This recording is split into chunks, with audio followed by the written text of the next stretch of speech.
Good morning everybody, I'm Steve, welcome to Green Side Up. I'm just doing a little bit more work on these cloches today. I want to get them so that they bolt together rather than screw together. The screws were only ever temporary. So I've made a quick and dirty little jig that will work on either corner, just to get them all the same size, and so that in future, when I make future panels, they all line up. I've done that front piece there. Just whiz through this.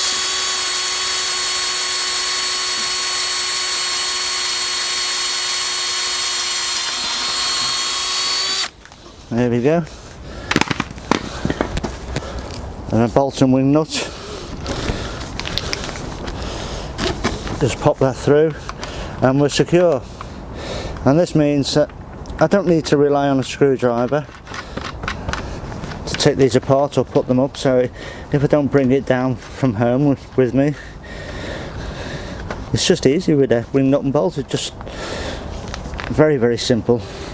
There we go, and they're together. When I take this apart or take it down or move it, I'll do the ones in the bottom. I'll keep the jig for all future uses and for any future frames that I make. I have already thought that these frames would be good with net panels on the end, just for a little bit of ventilation, so I'll perhaps do that in the future. So for now, that's it. I harvested all my parsley yesterday. Unfortunately the sound didn't come out very well when I was doing it, so we've missed that.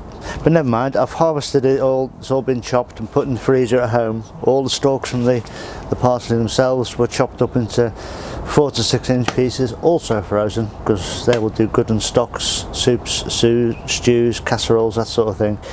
And when I dug the plants out, I've composted most of them, but I potted 4 on here in the hope that we might get a few more leaves for fresh parsley, because we do like a few herbs in our salads. So there we go, that's just a quick one there, potted on parsley.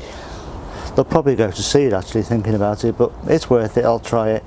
And until the new parsley plants come up, there we go. Right, a couple of days ago I did a little video about dahlia tubers, getting them going in little trays of compost early in the season to try and harvest a few early shoots to make extra plants for free.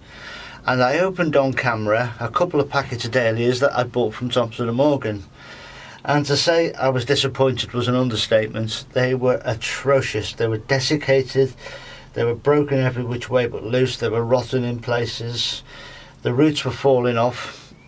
So I made the video anyway and posted it, and you all saw that.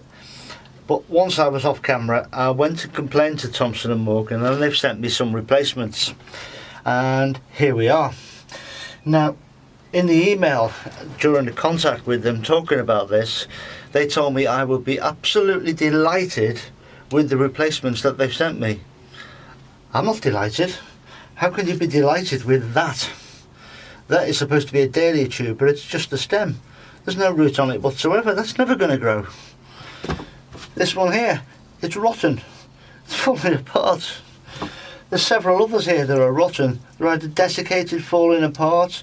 The root, look, that's just come flying off there. It's absolutely appalling. There are all these bits of roots in the bottom of the bag. And great dahlia. Isn't that fantastic? So that's the rubbish they've sent me. I'm not happy. I've called them again, told them their quality control stinks, and they are going to send me some more apparently, and we'll wait and see what they're like. But apparently they're going to open the packets and check them before they send them. Now, as they came in packets, there's 4 dahlias in each, apparently, 4 different types in each. What I suspect is going to happen now is they're going to open packets and find 8 good tubers and send them to me. So I won't actually get that list that's on there now. That's what I think will happen. I will just get 8 good tubers, and we'll see later when and if they do send me some good ones, good enough to plant, and they actually flower. I'm not holding out much hope, to be honest with you, and I think I'll be ending up getting my money back. But this is atrocious from an online company such as Thompson and Morgan. No doubt you've all heard of that company. To send that as a replacement, they ought to be ashamed of themselves. I'm certainly ashamed to show them to you, but that's just atrocious. And to be honest with you, I feel ripped off, you know. Anyway, there we go. We'll see what they send to us.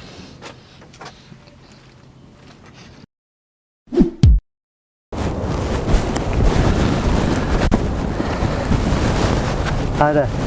Just a quick little extra shoot here. These are the pots, spring flowers, tulips, hyacinths, some iris, and all sorts of spring flowering bulbs and that. They've overwintered here since last year. I brought them home from the garden at home, brought them down here, and they've just overwintered. Now I'm about to take them up to the garden at home, so what I'm going to do is I'm just going to give them a little feed now. Now many gardeners will tell you to sort of do them after they've finished flowering, which is fine, but this way I find I don't forget to do them.